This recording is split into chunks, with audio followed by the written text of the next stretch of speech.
é bom estar com vocês e perceber que o nosso culto, modéstia à parte, não é porque eu faço parte da Nova Cidade, mas, de fato, em todo o culto ele é cristocêntrico, ele é um culto bíblico, que eu percebo que o que eu vou falar aqui é redundante, de certa forma.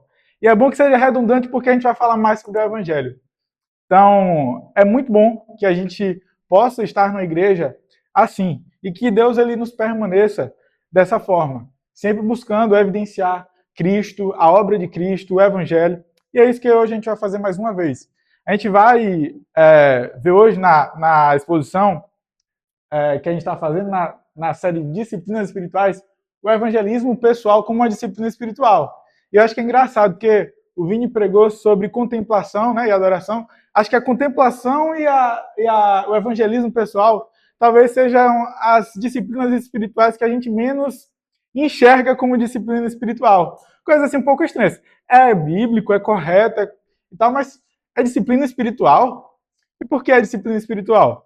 Meus irmãos, gostaria de ilustrar isso de uma forma. Porque a Bíblia talvez ela não fale assim, olha, vocês precisam todos os dias evangelizar. Olha, vocês precisam marcar um dia na semana para vocês evangelizarem. A Bíblia não diz isso.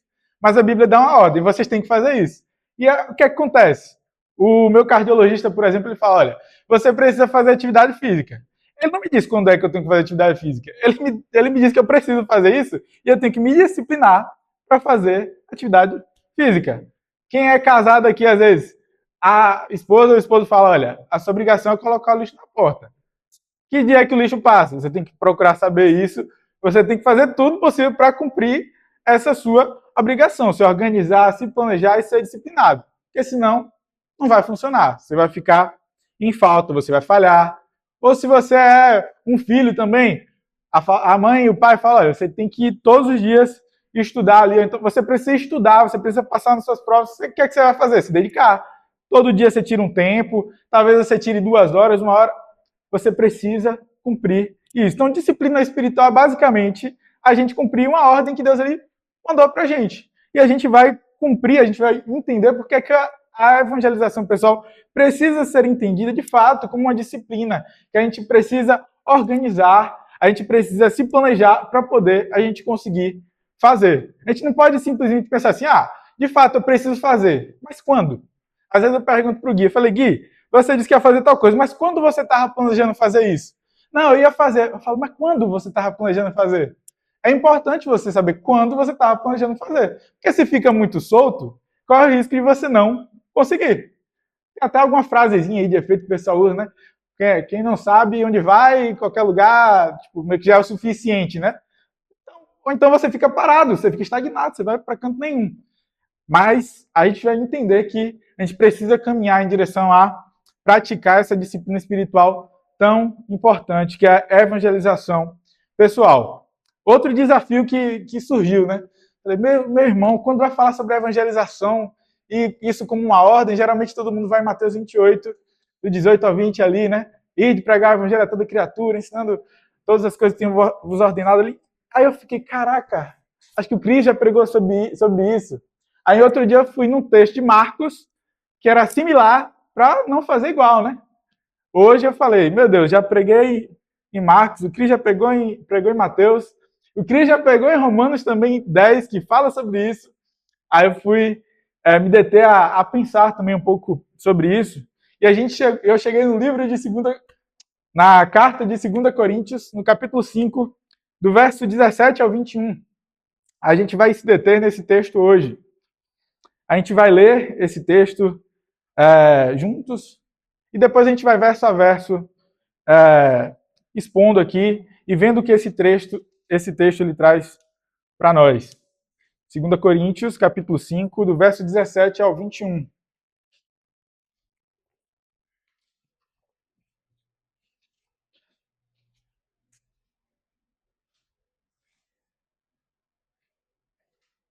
Pronto.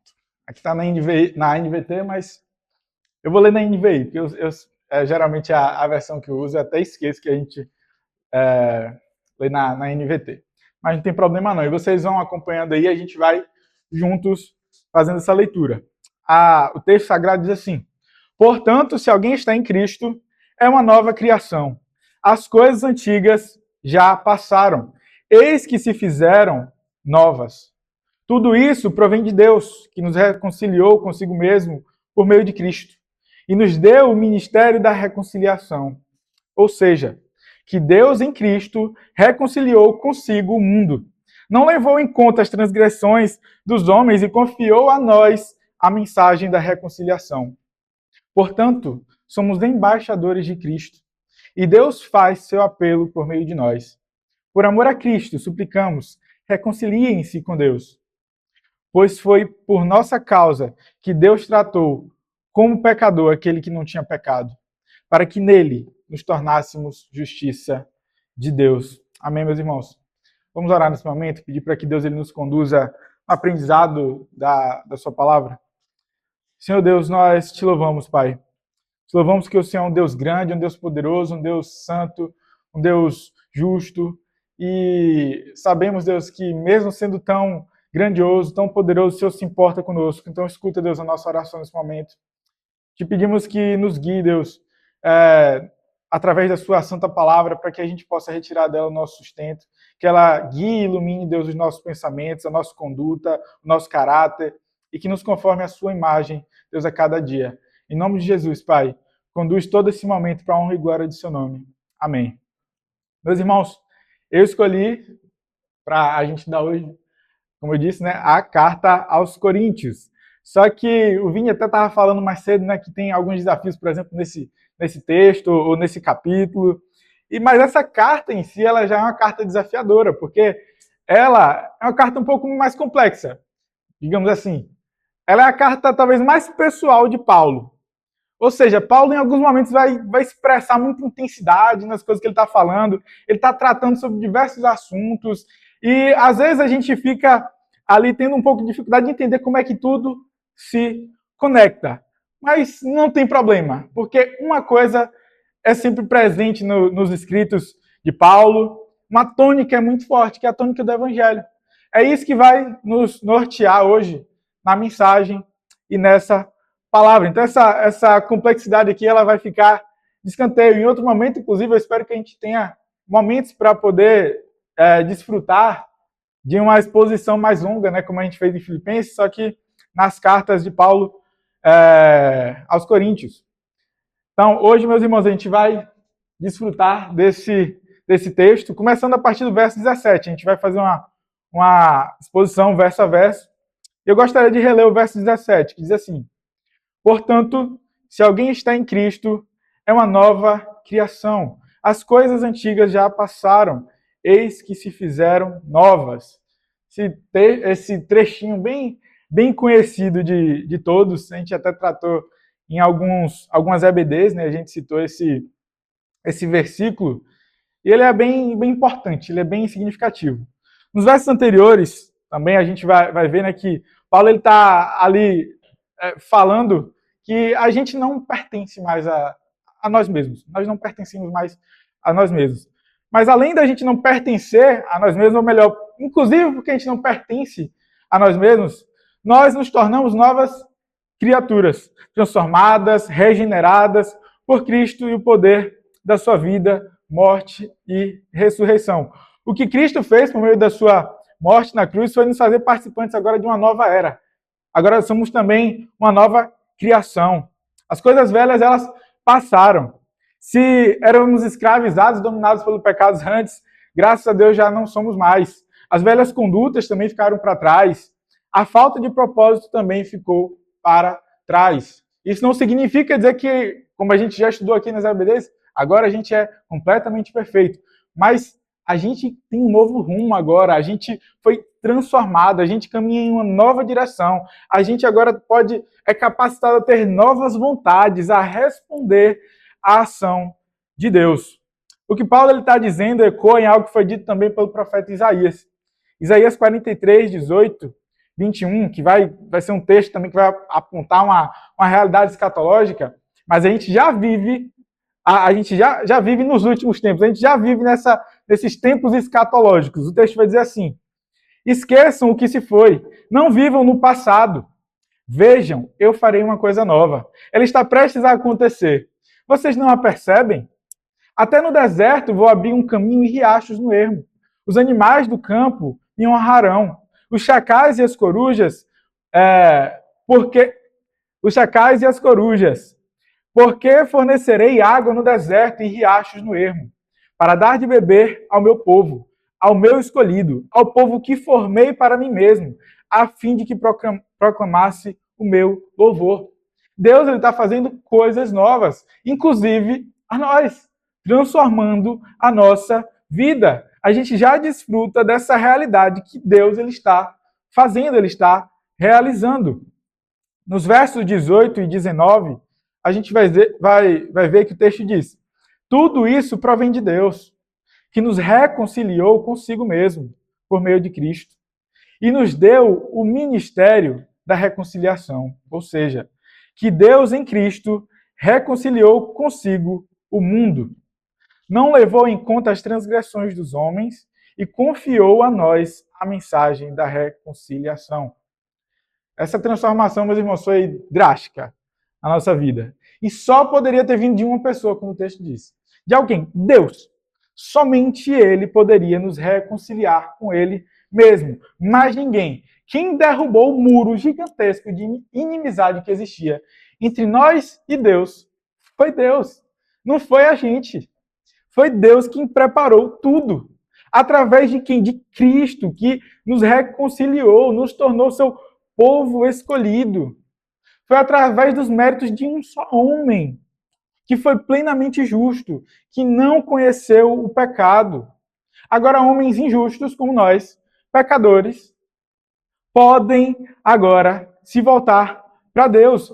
A gente que era rebelde, desobediente, que vivia para si mesmo, agora a gente encontra abrigo em Deus. Agora a gente pode, de fato, se reconectar com Deus. Somos reconciliados, aproximados, somos perdoados por Ele. Efésios, capítulo 2, e aí, como eu falei, não vou ser redundante. O Vini leu Efésios e eu vou ler Efésios novamente. Efésios 2, do versículo 4 ao verso 8, vai dizer assim: todavia Deus, por ser rico em misericórdia, por causa do grande amor com que nos amou, deu-nos vida com Cristo. Quando ainda estávamos mortos nas transgressões, pela graça vocês são salvos.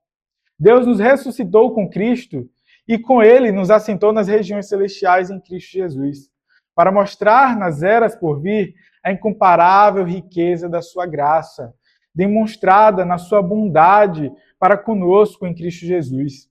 Pois pela graça vocês são salvos, por meio da fé. E isso não vem de vocês, é dom de Deus. Meus irmãos, a Escritura em diversos momentos vai ser explícita aqui, como o Vini falou, em demonstrar que a gente é pecador, mas que existe também uma graça que é derramada por meio de Jesus Cristo, para o perdão dos nossos pecados. E quando a gente está falando de evangelização, a gente precisa falar de evangelho, e glória a Deus por esse texto. A gente não pode falar de evangelização sem entender de fato o que é o evangelho. E esse texto ele é fundamental para nós. A gente precisa ter muito claro na nossa mente, meus irmãos. Porque para evangelizar, a gente precisa entender do que a gente está falando. A gente não pode falar qualquer coisa para as pessoas que a gente vai evangelizar. E mais para frente a gente vai tocar nesse assunto. No verso 20, eu vou pegar, na verdade, o finalzinho do 19, né, que eu li, e o verso 20 dizem assim, né? Diz que Deus ele nos confiou a mensagem da reconciliação. Portanto, somos embaixadores de Cristo. E Deus faz o seu apelo por meio de nós. Por amor a Cristo, suplicamos, reconciliem-se com Deus. Reconciliem-se com Deus. Meus irmãos, esse trecho certamente fez os irmãos ali em Corinto estremecer. Se não estremeceram, deveria. Deveria. E certamente isso deve fazer a gente estremecer hoje também. O próprio Deus, que é soberano, criador de todas as coisas, que é perfeitamente santo, ele quis, ele decidiu confiar a nós algo tão precioso. A mensagem, a comunicação da mensagem de reconciliação. Meu Deus, quem somos nós, meus irmãos, para sermos dignos de carregar algo tão poderoso como uma mensagem de reconciliação. Quem somos nós? E Deus, Deus ele não precisava. Deus ele pode fazer o que ele quiser. Deus ele é plenamente poderoso, mas ele quis fazer a gente participante dessa história da redenção, nos tornando atuantes, agentes ali, mensageiros dele, embaixadores, representantes dele. Isso é algo maravilhoso, é uma tremenda responsabilidade, meus irmãos. Quando a gente lê isso daqui, quando a gente escuta isso daqui, a gente deveria de fato tremer, porque aí a gente começa a parar para pensar, de fato. Estou fazendo isso, eu tenho evangelizado, eu tenho cumprido aquilo que Deus ele estabelece, eu sou salvo, eu sou uma nova criatura, como o texto diz. Agora eu tenho um novo propósito. Eu fui reconciliado com Deus e agora eu clamo também para que as pessoas sejam reconciliadas com Deus. E o texto vai falar que a gente faz essas coisas, inclusive, por amor a Cristo. É em resposta a algo que ele fez. Assim como o Vini também falou um instante aqui. Tudo que a gente faz, meus irmãos, não é nada mais do que resposta a Deus que age primeiro. E a gente deve corresponder se de fato fomos salvos, se de fato somos convertidos, se de fato somos nova criatura. A gente deve corresponder a esse chamado de Deus. Esse trecho que a gente leu aqui, esses trechos que a gente leram aqui até agora, eles já são bem claros para dizer para a gente o que é evangelizar. Evangelizar é ensinar o evangelho com um objetivo: persuadir. Persuadir. Só que às vezes a gente pensa, caramba, persuadir as pessoas, mas eu não tenho esse poder, de fato, nós não temos. É o Espírito Santo que tem esse poder de persuadir, de convencer. Mas nosso objetivo é, por meio da proclamação do evangelho, ser a ponte ali para que Deus ele haja por meio do Espírito Santo na vida das pessoas para convencê-las do seu pecado, do juízo que está posto. Então, a evangelização é isso. Apresentar o evangelho com o objetivo de que as pessoas sejam persuadidas. Por quem? Pelo Espírito Santo. Nós precisamos, meus irmãos, para fazer isso, de uma cultura de evangelização. Uma cultura de evangelização para a igreja e para cada um aqui especificamente.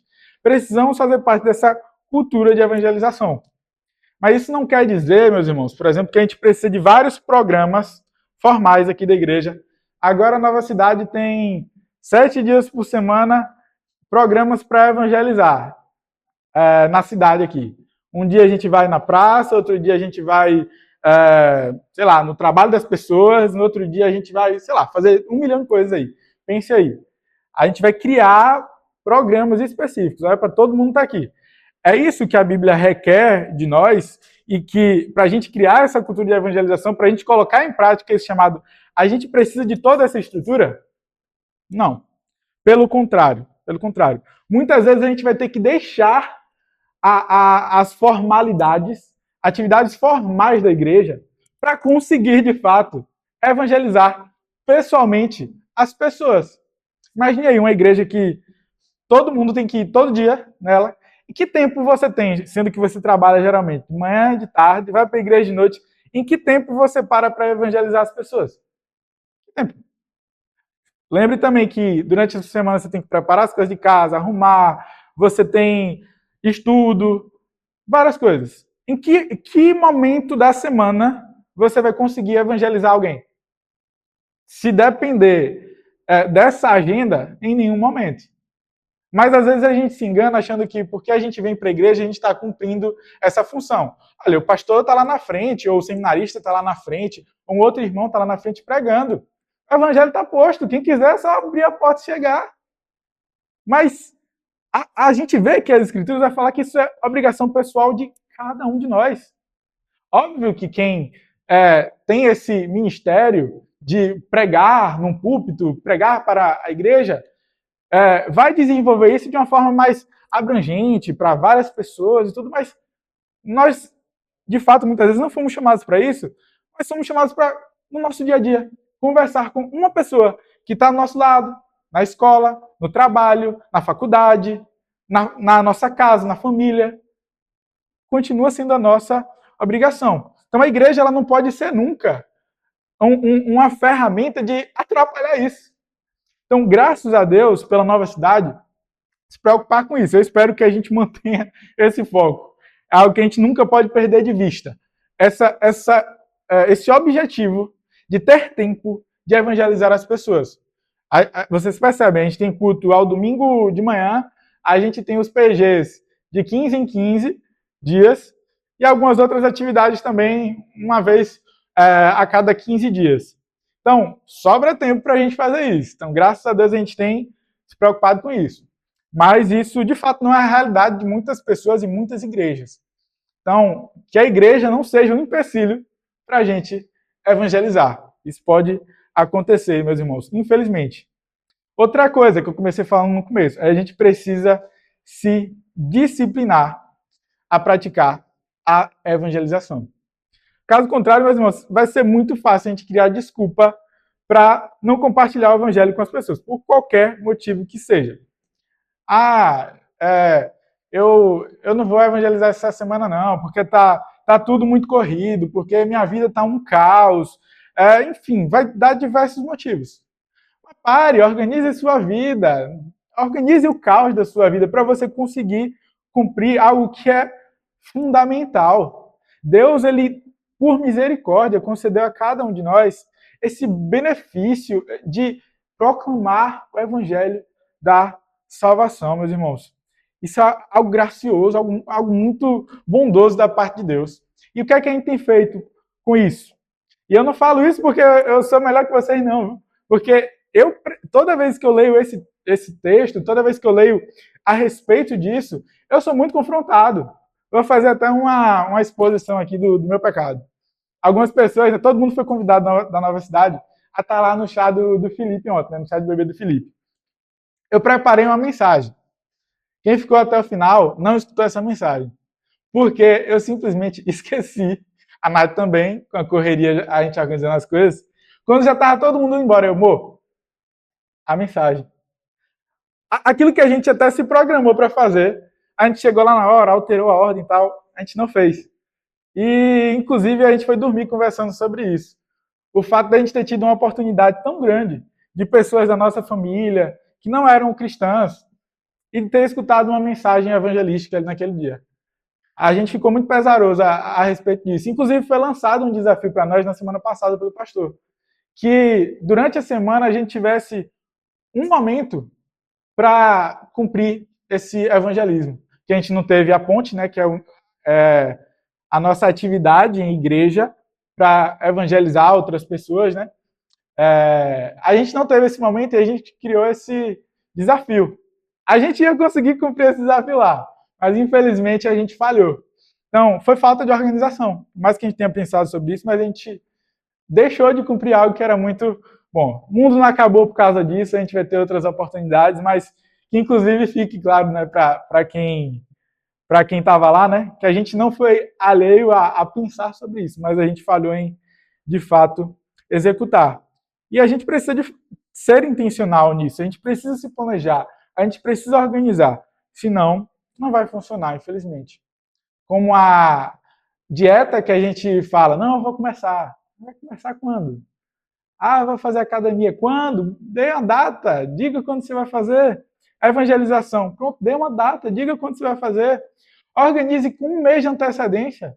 Uma amiga da Nath marcou com ela um encontro, tipo, com 2 meses de antecedência. Achei bizarro, mas muito legal ao mesmo tempo. Acho que bem britânico isso, né? Tal dia, tal hora, a gente vai se encontrar para isso, isso, isso. Poxa, fala com alguém que você conhece, que não sabe quem é Jesus.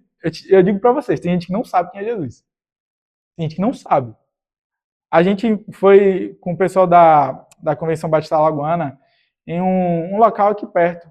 Traipu, acho que é Traipu, né? Que chama. Traipu. E a pessoa que está responsável pela congregação, ela disse que foi ouvir a respeito de Jesus com 28 anos de idade.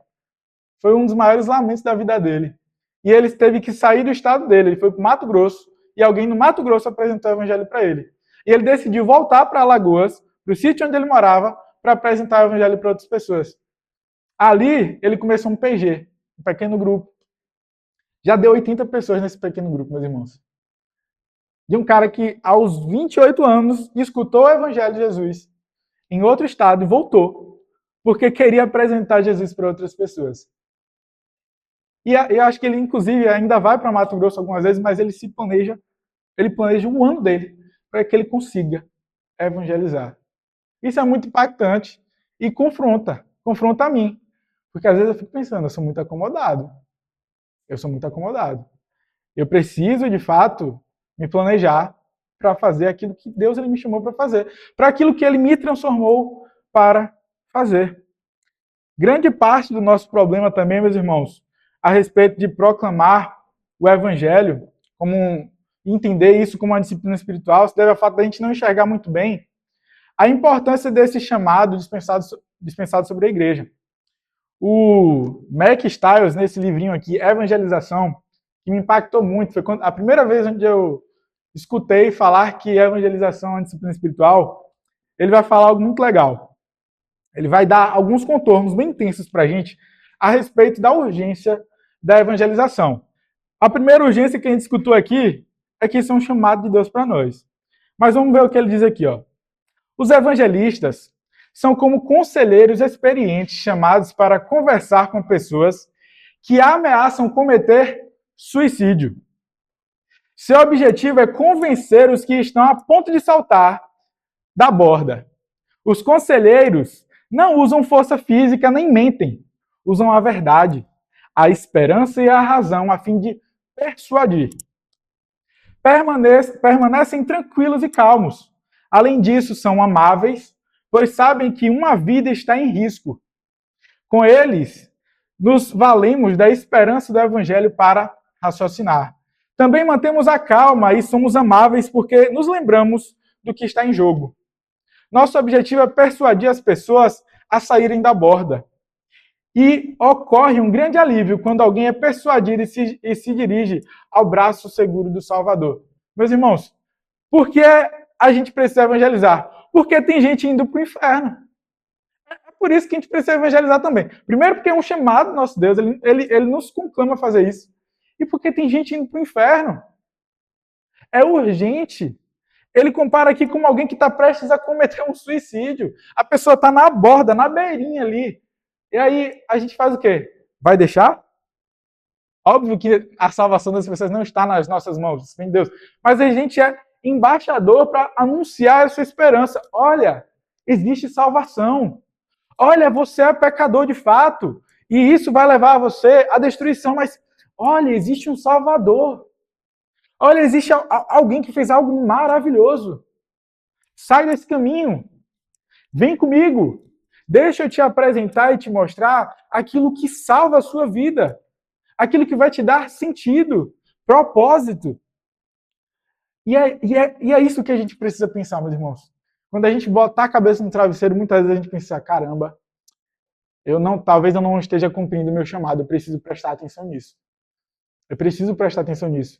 É uma ordem de Deus e as pessoas estão morrendo, as pessoas estão indo para o inferno sem conhecer a Cristo. É algo urgente demais. A evangelização precisa ser levada a sério. Para diagnosticar, meus irmãos, por fim, nesses aspectos, para a gente diagnosticar se de fato a gente pratica uma cultura de evangelização, tanto pessoalmente como na nossa igreja, a gente precisa perguntar algumas coisas. A gente está motivado a fazer isso? Porque, assim, motivo a gente tem, mas a gente está pensando e levando a sério esse motivo? Como eu falei, eu citei aqui, né, que um texto muito conhecido é Mateus 28, 18 ao 20, a grande comissão. Alguém tem dúvida que foi chamado a pregar o evangelho, a fazer discípulos? Acho muito difícil. Motivo a gente tem, mas isso está inculcado na nossa cabeça, isso é algo que é persistente para nós ali, que a gente está preocupado com isso? Deveria ser. A gente está preparado para isso? Assim como Pedro vai dizer que a gente precisa estar preparado para dar o motivo da nossa fé, a gente está preparado para anunciar um evangelho com fidelidade. Não é qualquer coisa, não. Porque qualquer coisa, tem muita gente já falando, querendo convencer. Por exemplo, apresentando um evangelho inflado, com coisas a mais que não são necessárias. Com algo que Paulo vai dizer em Gálatas que não é um evangelho. É qualquer outra coisa, menos evangelho. Olha, você tem que você é pecador, Deus já lhe perdoou, mas você tem que praticar a penitência. É evangelho isso. Tem canto nenhum da Bíblia. Olha, você precisa comprar essa chavinha, esse bloco, não sei o que, isso vai mudar essa vida. Não é evangelho. Olha, aí a gente vai agora para o outro extremo. Apresentar um evangelho raquítico, que está faltando conteúdo, substância. A pessoa apresenta uma salvação. Olha, vem, a sua vida vai melhorar, tudo vai ser bom para você. E tal. Mas cadê Cristo nessa pregação, nessa evangelização? Está faltando. Cadê falar, por exemplo, sobre pecado? A gente fala sobre a graça, olha, Deus gracioso. Mas cadê o pecado para falar? Cadê o inferno? Que dói nos ouvidos, de fato, das pessoas escutar isso. Mas esse é o evangelho completo. Se está faltando, a gente está despreparado. E por último, se a gente está disposto a fazer isso. 3 coisas que são, assim, fundamentais para a gente analisar, fazer esse diagnóstico, se a gente tem caminhado numa cultura de evangelização. Em pensar a evangelização como disciplina. E eu sei, meus irmãos, que depois que a gente terminar essa pregação, automaticamente a gente não vai sair daqui correndo pela cidade anunciando as coisas que a gente deveria anunciar. Mas a gente vai ter o mês, a gente vai ter o ano. Muitas vezes a gente tem as metas de ano novo, né, que as resoluções. Isso precisa ser recorrente na nossa vida. A gente precisa pensar mais sobre isso. Não é sobre legalismo que a gente está falando aqui. Ninguém vai ficar parando, cobrando você depois aqui. E aí, já evangelizou essa semana? Talvez até fale no sentido de uma exortação saudável, como companheiros que somos. Mas ninguém vai ficar ali fiscalizando a respeito disso. Essa é a sua responsabilidade pessoal. Você precisa entender que precisa pensar nisso. Eu vou pensar mais nisso. E a disposição é algo que é fundamental. Às vezes a gente está preparado, a gente sabe a mensagem do evangelho, a gente tem a motivação que sabe por que é que tem que fazer, por amor a Cristo, em obediência, porque é algo urgente, as pessoas precisam, estão indo para o inferno, mas a gente precisa de disposição.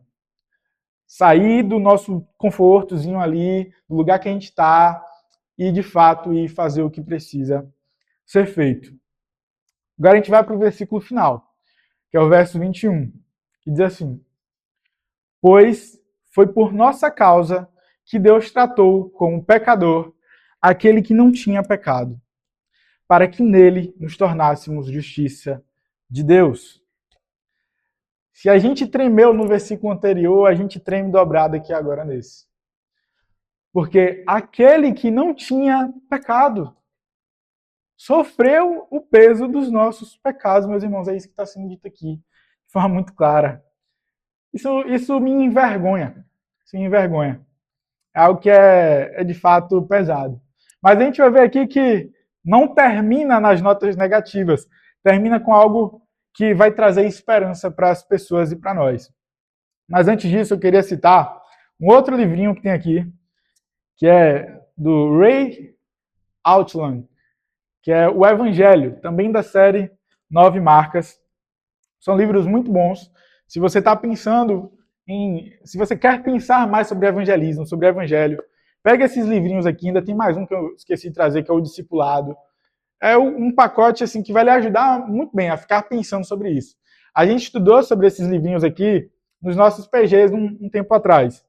E isso, assim, vira uma chave na nossa vida. Não é milagroso no sentido de, como eu falei, ninguém aqui agora é perfeito e pratica isso da forma mais perfeita possível, mas a gente tem se esforçado, a gente tem pensado sobre isso. Esses livrinhos aqui podem lhe ajudar bastante. O Ray Outland, nesse livro O Evangelho, ele faz um esqueminha bem bacana, que vai evidenciar a importância desse versículo aqui. Ele traz, digamos que é uma continha, ele fala, doutrina do Evangelho, menos a cultura do Evangelho, ou da evangelização, é igual à hipocrisia, ele vai dizer. Porque se a gente tem o conhecimento, meus irmãos, da doutrina do Evangelho, daquilo que salva o homem, mas a gente não evangeliza, a gente é hipócrita. É de fato isso que ele está dizendo. E é duro mesmo. A gente é hipócrita. Porque a gente está guardando essa mensagem só para nós, a gente não anuncia para as outras pessoas. Isso é hipocrisia. Depois ele vai trazer uma outra continha. Cultura do evangelho menos doutrina do evangelho é igual a fragilidade.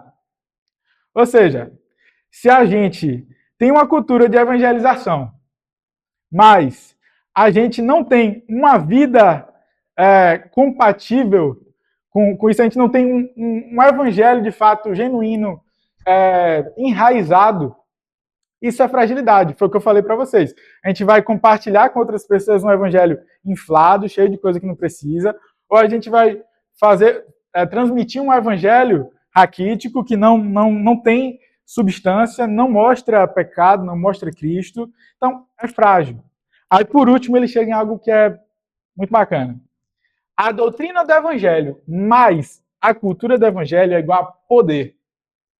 É igual a poder. E Romanos 1 vai dizer isso. Romanos 1, 16. Que o evangelho é o poder para a salvação de todo aquele que crê. Aquele que de fato, quando a gente prega o evangelho verdadeiro para as pessoas, a gente se compromete a ter essa vida de evangelismo, isso se manifesta em poder do Espírito Santo sendo derramado na vida das pessoas para convencimento. Isso é algo muito poderoso.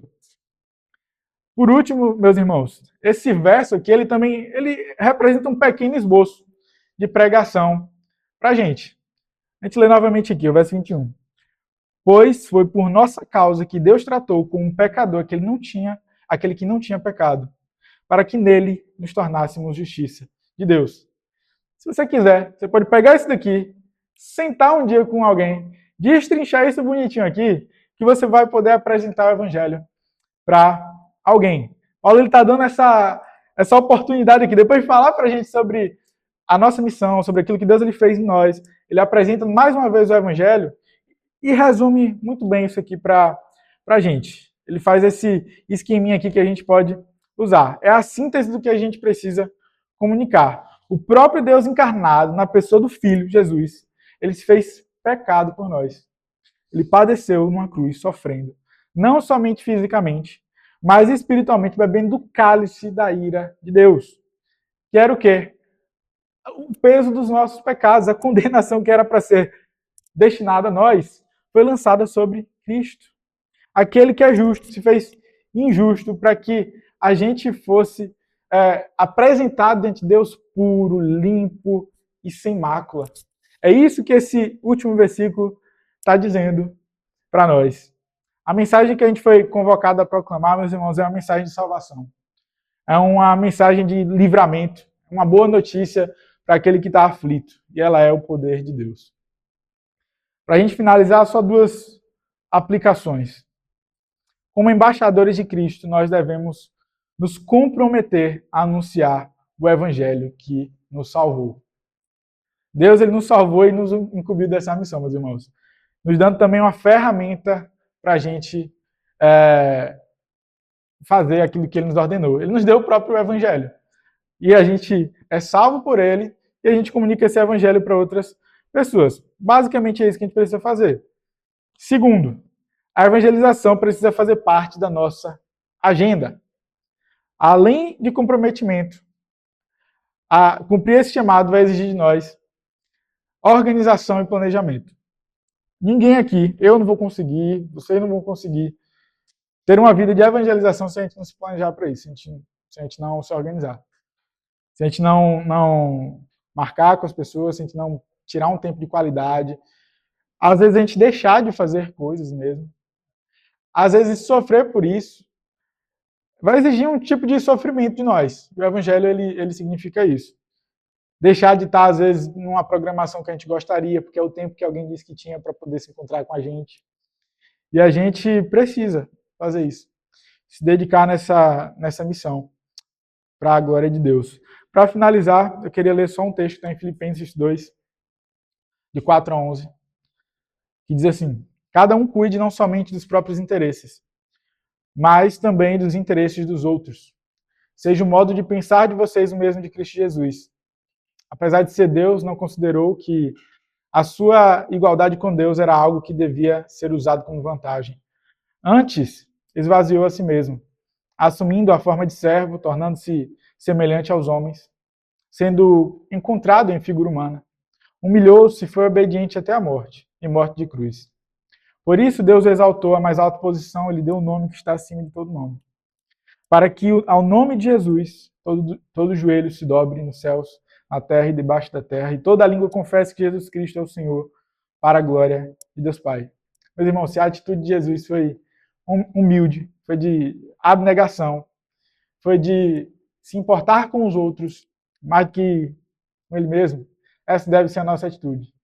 Que a gente sacrifique um pouquinho do nosso tempo, um pouquinho da nossa semana, que a gente seja assim como Jesus, que considerou as outras pessoas ali para considerou as outras pessoas ali e foi em busca de salvá-las. A gente precisa fazer isso, meus irmãos. A gente precisa considerar as outras pessoas importantes também. Não é só a gente, não é só a nossa semana que é importante, não é só a nossa agenda, não é só a nossa faculdade, não é só o nosso trabalho, não é só a nossa família e não é só a nossa igreja. A gente precisa ir em busca das pessoas que estão indo para o inferno, as pessoas que estão perecendo. Essas pessoas precisam de encontrar a salvação, precisam encontrar o próprio Senhor. Amém? Vamos orar para que Deus ele nos ajude nessa missão difícil, mas que é possível com Ele. Senhor Deus, nós oramos ao Senhor, nós te pedimos, Pai, que nos ajude a cumprir essa missão difícil, mas que é completamente possível, Deus, por causa do Senhor. É o Senhor que realiza toda boa obra, é o Senhor que nos salva, é o Senhor que nos restaura, é o Senhor que nos regenera, é o Senhor que nos capacita, é o Senhor, Deus, que nos ajuda em tudo aquilo que nós podemos. Nós não temos força alguma, mas queremos ser dependentes de Ti, Deus.